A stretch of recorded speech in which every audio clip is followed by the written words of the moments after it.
자, 지금 위드 코로나가 시작된 지 이후에 오미크론에 또 변수가 생겼습니다. 그리고 전 세계적으로 많은 그 정부들이 재정 정책들을 펼쳐고 그만큼 시중에 많은 돈이 풀렸습니다. 그러므로 인해서 나타나는 결과가 바로 인플레이션인데요.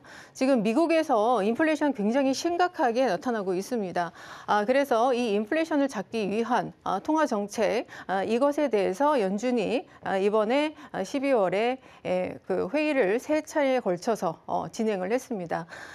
여기에서 나왔던 게 테이퍼링, 그러니까 자산 매입 축소를 3월에서 6월까지 빠르게 축소를 하겠다. 그리고 앞으로 금리 인상을 세 차례 단행하겠다라는 그러한 결과가 발표가 됨에 따라서 이것을 디플레이션으로 가는 금리 인상이 너무 많이 돼서 자산의 가치가 떨어지는 그런 디플레이션으로 가는 거 아니냐. 그래서 부동산 폭락이다라는 얘기까지 지금 나오고 있는 상황입니다. 하지만 이게 정말 옳은 얘기일까요? 한번 짚어보도록 하겠습니다. 자, 일단 연준의 얘기가 왜 중요하냐? 미국의 금융시장은 바로 전 세계의 자금이 모이는 국제 금융시장입니다. 그리고 그들이 사용하는 미국의 달러는 국제거래의 결제 수단인 바로 기축금리죠. 기축통화죠. 그렇기 때문에 지금 연준에서 연준이라는 것은 이제 미국의 중앙은행 역할을 하고 있습니다. 그래서 연준에서 하고 있는 바로 이러한 정책들은 통화량을 바로 국제 금융의 통화량을 하는 조절하는 그런 역할을 하는 건데요. 이 통화량이 왜 중요할까요? 통화량은 바로 인플레이션과 직결이 되기 때문입니다. 통화량이 늘어나게 되면 그 자산 시장에 있는 재화의 가격들이 올라가게 됩니다. 그리고 통화량이 줄어들게 되면 그 자산 시장에 있는 재화의 가격이 떨어지게 되죠. 그렇기 때문에 그 조절을 굉장히 잘 해야 되겠다라는 거죠. 그래서 그 역할을 연준이 하고 있습니다. 그리고 전 세계의 중앙은행들이 바로 연준의 중앙은행의 바로 그러한 정책들을, 통화 정책들을 따르고 있다. 그래서 우리가 주목할 필요가 있다라는 거죠. 지금 말씀드렸듯이 통화량이 늘어난다라는 것은 바로 인플레이션을 유발을 합니다. 우리가 그동안 많은 저금리 그 시대를 지금 겪고 있고 현재 연준의 기준금리가 0.25% 거의 제로 금리에 가까운 저금리 시대를 겪고 있습니다. 그래서 생긴 인플레이션 그리고 재정 정책으로 인한 많은 그 통화량 이런 유동성 때문에 지금 인플레이션이 일어나고 있고 인플레이션 상황에서는 자산을 가진 분들은 가격이 오르기 때문에 좋지만 자산을 갖지 않고 있는 사람들은 특히 월급소득자나 저소득층은 고통을 받게 됩니다. 반대로 금리를 너무 많이 올려서 시중에 통화량이 적어지게 되면 디플레이션이 오게 되는데요. 경기가 바로 이제 긴축이 되는 거죠. 그렇게 되면 경제의 자산가들은 자신이 갖고 있던 자산 가격이 떨어지기 때문에 고통을 받습니다. 그리고 역시나 서민은 괜찮냐? 그건 아니죠. 왜냐하면 고용도 줄고 경제 자체가 하락을 하기 때문에 이것은 누구에게나 고통을 줍니다. 자, 그러면 인플레이션과 디플레이션 어떤 것도 누구에게나 고통을 줍니다. 그러면 여기에서 누구에게도 고통을 주지 않는 바로 그 중간점, 그것을 바로 중립금리라고 합니다. 이것은 이제 실체가 없고 그냥 이상적인 금리입니다. 다만 인플레이션도 아닌 것이 디플레이션도 아닌 것이 대신 그 바로 균형점을 찾고 있는 것이 이 중립금리라고 하는 것이고요. 기준금리 중에 바로 연준이 이 중립금리를 그 목표치를 해서 정책을 짭니다. 그렇기 때문에 우리가 이들이 요번에 FOMC에서 회의를 걸쳐서 정해 놓은 사항들이 어떤 것인가를 눈여겨볼 필요가 있습니다. 자, 미국에 지금 두 가지 표가 있는데 첫 번째 표를 보시면 지금 빨간색 표로 이렇게 좀 제가 쳐놨죠. 여기에서 지금 2.5라고 되어 있습니다. 이것은 이제 연준이 앞으로 장기적으로 그들이 추구하고자 하는 목표치의 기준금리입니다. 그게 바로 2.5%를 그들은 목표치로 두고 있습니다. 그렇기 때문에 여기에서 이 표를 잘 보시면 2024년에는 그들이 잡고 있는 기준금리가 2.1%로 나와 있습니다. 그렇다는 얘기는 이것을 해석해 보면 2024년까지는 그들이 아무리 이 금리 인상을 몇 번을 하든 간에 디플레이션이 올 정도의 그러한 일은 벌어지지 않는다. 이렇게 해석이 됩니다. 이해되시겠죠? 왜냐하면은 아까 말씀드렸듯이 2.5%를 중립금리로 봤을 때 그 전에 있기 때문에 2024년에는 2.1%. 그래서 디플레이션이 2024년까지는 오지 않을 것이다. 자, 그리고 그러면 그들이 추구하는 것은 또 무엇이냐? 지금 밑에 표에서는 PCE 인플레이션이라고 나와 있습니다. 이것은 바로 개인 소비 지출 물가라고 하는데요. 바로 연준이 가장 기준을 삼고 있고 주목을 하고 있는 인플레이션 숫자입니다. 여기에서 지금 그들이 목표를 하고 있는 것은 2.0으로 되어 있습니다. 2.0%. 이것은 무엇이냐? 앞으로 이들이 잡고 있는 물가 상승률은 매년 2%에서 유지할 수 있는 경제 성장을 하면서 인플레이션이 2% 정도 수준으로만 계속 올라갈 수 있게 그렇게 정책을 짜겠다라는 뜻입니다. 그래서 긴축이 아니라 아주 건전한 그리고 경제가 계속 팽창을 하지만 너무나 높은 인플레이션을 막기 위한 그러한 테이퍼링과 금리 인상, 그러나 그것이 디플레이션으로 가지 않는 선에서 그들이 조정을 하겠고 계속적으로 통화량은 늘어나고 인플레이션은 매년 2%씩은 성장한다라는 뜻으로 여러분께서 해석을 하는 것이 가장 정확하다라고 볼 수 있겠습니다.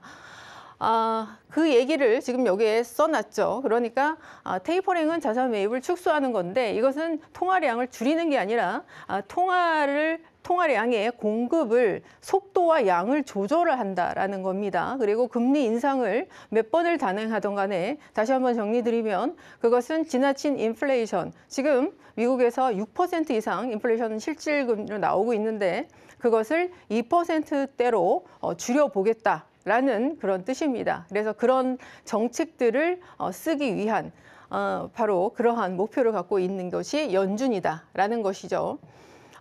그런데 이것 또한 불확실합니다. 왜냐하면 지금 금융정책에 두 가지가 있습니다. 정부에서 하는 재정정책이 있고요.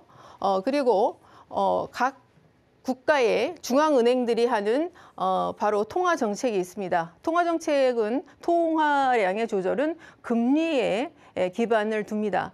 그래서 우리나라나 미국이나 앞으로 금리 인상을 통해 인플레이션을 잡겠다라고 발표를 했죠. 그런데 각국의 지금 재정 정책들은 그 반대로 가고 있습니다. 미국 정부도 지금 얼마 전에 그 부채 사태 그런 우려가 나왔는데 이곳은 법안으로 부채의 규모를 정하는 나라입니다. 그것이 확정이 되면 다시 재정이 풀립니다. 그렇게 되면 시중에 다시 통화량이 늘어나는 그런 효과가 있고요. 그 예로 미국의 인프라 투자 법안이 통과된 것이 바로 재정의 확대라고 보시면 되겠습니다. 자, 우리나라도 다르지 않습니다. 지금 지원금을 계속 뿌려대고 있죠. 그리고 내년에는 역대 최대의 슈퍼 예산이 책정되어 있습니다. 그래서 지금 지출을 늘릴 계획이다라고 아예 공표를 했죠. 그래서 통화량이 내년은 지금도 계속 풀리고 있다. 이런 상황에서 금리를 얼마나 올려야 이것이 접점을 맞을까? 그렇기 때문에 쉽지 않은 얘기다. 그래서 여러분, 제가 이렇게 말씀까지 드리는 이유는 금리 인상한다고 해서 너무 겁먹지 마시라라는 얘기입니다. 지금 정확히 말씀을 드립니다. 그리고 특히 이게 정말 중요한 얘기인데 자본주의의 속성에 대해서 여러분이 이해를 잘 못하시는 분이 있습니다. 자본주의는 인플레이션을 의도하는 그러한 시스템을 갖고 있습니다. 인플레이션이라는 것은 제가 통화량의 증가 그리고 자산의 가치가 증가한다고 분명히 말씀드렸습니다. 역대의 미국과 한국의 역대 통화량 증가량을 보고 계신데 모두 증가했죠. 그리고 통화량이 증가함에 따라 주택 가격도 같이 증가하고 있습니다. 그리고 글로벌의 통화량 추이를 보시면 역시 미국의 주가 역시 똑같이 같이 비례해서 증가를 하고 있습니다. 이렇게 되면은 그동안 역대적으로 통화량은 계속 시간이 지날수록 증가할 수밖에 없다. 그러니까 자본주의의 경제체제를 갖고 있는 것은 모두 통화량을 계속적으로 증가를 하는 그 구조를 갖고 있기 때문에 우리가 이 부분에 있어서 부정을 하면 안 된다. 그러니까 앞으로 자산 가치는 계속 올라가고 투자에 있어서 통화량이 늘어나기 때문에 화폐 가치는 계속 떨어질 수밖에 없다. 제가 기억하는 짜장면 가격은 800원입니다. 그러나 지금 8,000원이죠. 왜 그럴까요? 네, 화폐 가치가 떨어져서 그럽니다. 거기다 지금 금가루 넣은 건 아니니까. 자, 미국 연준도 2008년 금융위기 때 지금 여기 표가 나와 있는데 1조 달러의 재정을 투입을 했습니다. 통화량을 늘렸죠. 그런데 작년에 그 8배인 8조 달러를 바로 돈을 뿌려댔습니다. 이게 바로 통화량의 증가죠. 그렇기 때문에 자본주의의 속성은 인플레이션이다라는 것을 여러분 꼭 기억하시기 바랍니다. 그리고 자, 그러면은 우리는 어떻게 대응을 해야 되냐?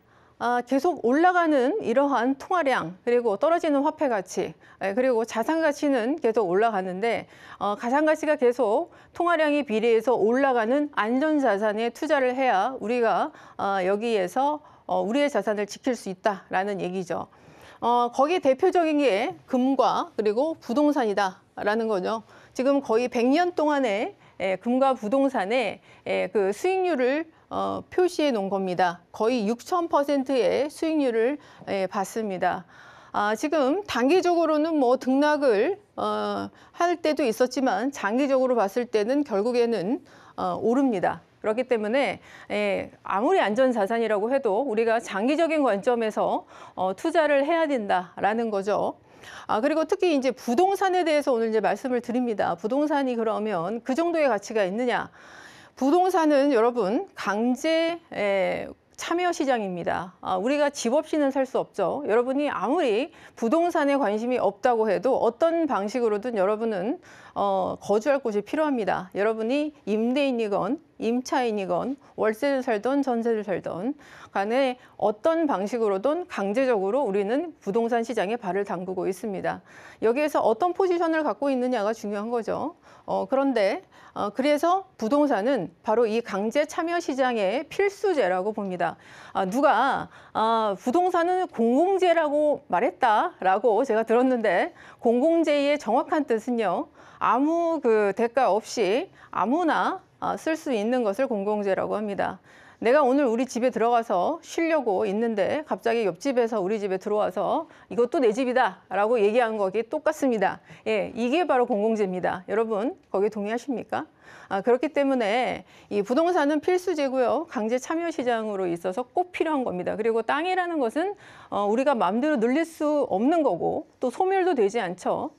그렇기 때문에 자산 가치가 없어지지 않습니다. 그렇기 때문에 부동산에 투자를 해야 된다는 것을 여러분께서 인지를 하셔야 된다라는 거죠. 그러나 경제 위기가 왔을 때 그래도 부동산 가격은 떨어지지 않았습니까? 라고 반문하시는 분이 분명히 있을 겁니다. 2008년에 경제 위기가 왔죠. 금융 위기가. 그때 집값 떨어졌습니다. 맞습니다. 그런데 이때에도 전세 가격은 뛰었습니다.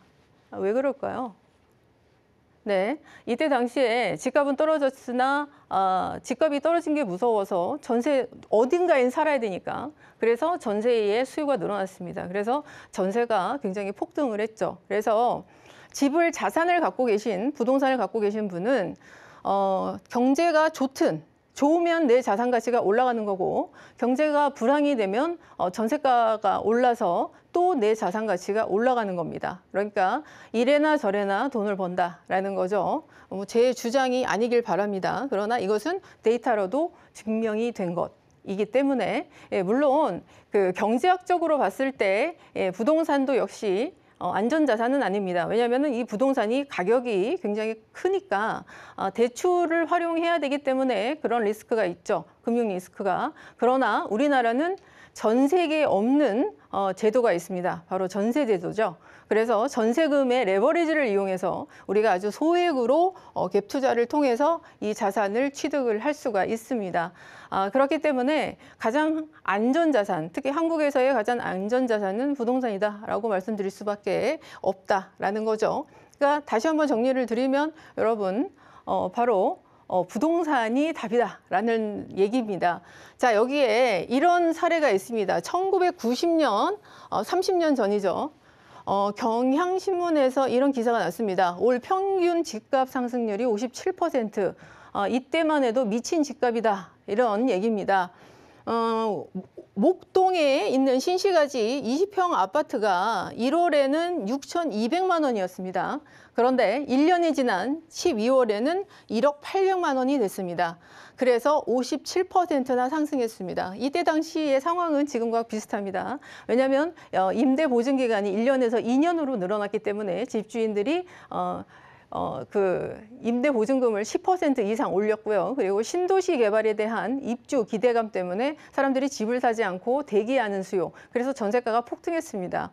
그리고 전세가가 폭등하다 보니까 집값과 별로 차이가 없거든요. 그러니까 오히려 돈 더 주고 집을 샀습니다. 그래서 집값이 또 올랐습니다. 그래서 이때가 57%나 상승했죠. 그러나 지금 30년이 지난 지금을 보십시오. 같은 얘기입니다. 그런데 이 목동이 그때만 해도 1억이던 집값이 지금 20평이 17억 2천이 됐습니다. 여러분 어떻게 생각하십니까? 만약에 여러분이 이때 당시로 돌아가서